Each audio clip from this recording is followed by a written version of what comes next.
Hello అండి, నేను మీ బాల. Welcome back to Lady Life Telugu. ఇవాళ తాటికాయతో తయారు చేసుకునే తాటి ఇడ్లీ అండ్ అలాగే తాటి అట్టు తయారీ విధానాన్ని అయితే షేర్ చేసుకుంటున్నాను. వీడియో ఎక్కడ స్కిప్ చేయకుండా పూర్తిగా అయితే చూడండి. ఇడ్లీలు చాలా బాగా వచ్చినాయి, చాలా మెత్తగా పొడి పొడిలాడుతూ వచ్చినాయి అండి.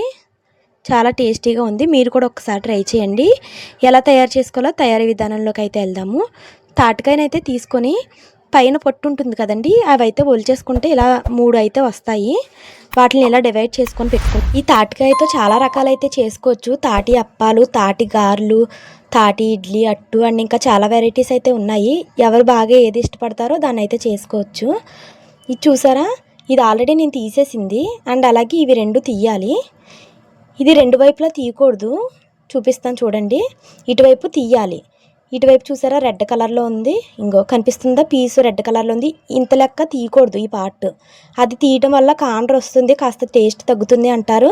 అండ్ అలాగే ఇంకో చూసారా ఎలా ఉందో రెడ్ కలర్లో. అండ్ అలాగే ఆడవాళ్ళకి మీసాలు కూడా వస్తాయి అని అంటూ ఉంటారు. ఇంకా దీని గురించి ఏమన్నా తెలిస్తే నాకు కామెంట్ చేయండి. ఇంకా తెలుసుకోవాలనుకుంటున్నాను ఎందుకు తీయకూడదు అన్నది. తాటిపేసం తీసే ముందు జల్లెడ తీసుకున్నా, మీరు ఏ జల్లెడ తీసుకున్నా గిన్నె తీసుకున్నా శుభ్రంగా కడుక్కోండి. ఏదన్నా మట్టి ఉన్నదంటే మళ్ళీ మనకి బ్లాక్ కలర్ వచ్చేస్తుంది పేసం అయితే. శుభ్రంగా 2-3 సార్లు క్లీన్ చేసుకొని దాంతో అయితే ఇలా పేసం తీసేసుకోండి. ఇలా సేమ్ ప్రాసెస్లో నెక్స్ట్ వన్ కూడా ఇలా తీసేసుకోవాలి. గుజ్జు చూసారా ఎలా వస్తుందో చూపిస్తాను. చాలా ఈజీగా అయితే వచ్చేస్తుంది.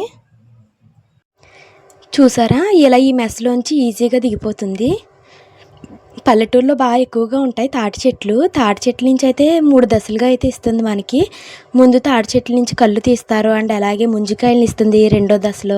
అండ్ అలాగే 3వ దశలో అయితే ఇలా తాటికాయలను అయితే ఇస్తుంది. దీంతో బోల్డ్ రెసిపీస్ అయితే చేసుకోవచ్చు మనం.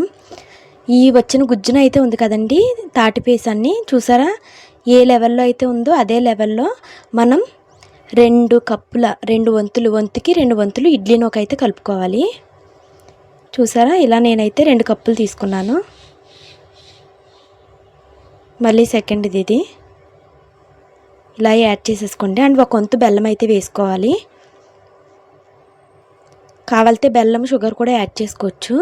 ఇంట్లో డయాబెటిక్ పేషెంట్ ఉండటం వల్ల నేను కాస్త తక్కువ వేసాను. వంతుకు వంతు అయితే తాటిపేసం ఎంత వచ్చిందో అంత వేసేసుకోవాలి బెల్లం కూడాని. ఇలా అయితే మొత్తం కలిపి ఇలా మిక్స్ చేసేసుకోవాలి. చూసారా ఇలా కలిపేసుకొని మనం ఇడ్లీల్లో అయితే వేసేసుకోవాలి. ఇడ్లీలు వేసుకొని ఇడ్లీ పాత్రలో ఇలా అయితే వేసేసుకోండి. మన ఛానల్లో చాలా వెరైటీస్ ఉన్నాయండి. హెల్తీ రెసిపీస్ అండ్ అలాగే పిల్లలకి పెట్టే స్నాక్స్ రెసిపీస్ అండ్ వెరైటీ రెసిపీస్తో నేను ఇంకా ముందుకు వస్తూనే ఉంటాను. మన ఛానల్ని అయితే ఫస్ట్ టైం చూస్తే సబ్స్క్రైబ్ చేసుకోండి. మన ఛానల్లో చాలా వీడియోస్ ఉన్నాయి. కొత్త సబ్స్క్రైబర్స్ ఎవరన్నా ఉంటే ఒకసారి విజిట్ చేయండి మన ఛానల్లో వీడియోస్. నా నుంచి ఏదైనా రెసిపీస్ కోరుకుంటే కనుక నాకైతే కామెంట్ చేయండి, అవైతే చేస్తాను. ఇలా మనం ఇడ్లీ పాత్రలో వాటర్ని అయితే వేసుకోవాలి. సేమ్ ఇడ్లీ ఎలా చేస్తామో అలాగా ఆ వాటర్ తీసుకొని నెక్స్ట్ ఈ 2 రేకులు వేసుకొని పెట్టేసుకోవడమే. ఇడ్లీ అయితే ఉడికిపోయిందండి. ఇలా తీసేసుకొని సర్వ్ చేసుకొని తినడమే. చాలా సాఫ్ట్గా అండ్ చాలా ఈజీగా అయిపోతుంది రెసిపీ. చాలా సాఫ్టీగా వచ్చినాయి. వీడియో లాస్ట్ వరకు చూడండి. అండ్ అలాగే తాటి అట్టు ఎలా వేసుకోవాలో కూడా నేను చూపించాను. చూసారా ఇడ్లీ ఎంత పొడి పొడిలాడుతూ భలే వచ్చింది. ఇలాగే తాటి గారెలు అండ్ తాటి అప్పాలు అన్నీ వేసుకోవచ్చు. అట్టు కూడా ఇంతేనండి. మూకుల్లో మనం ఆయిల్ వేసేసుకొని ఇలా తాటి అట్టు అయితే వేసేసుకొని ఒక 15 మినిట్స్ అలా చిన్న మంట మీద ఉంచేసుకుంటే మనకి దోరగా ఉడికిపోతుంది. కేక్ ముక్కల్లా మనం కట్ చేసుకొని తినచ్చు. చాలా టేస్టీగా ఉంటుంది. పిల్లలు చాలా ఇష్టంగా తింటారు. ఇది తొందరగా పాడవదు కూడాని. Thank you so much for watching. First time కనుక మన ఛానల్ చూస్తే కనుక తప్పకుండా సబ్స్క్రైబ్ చేసుకోండి.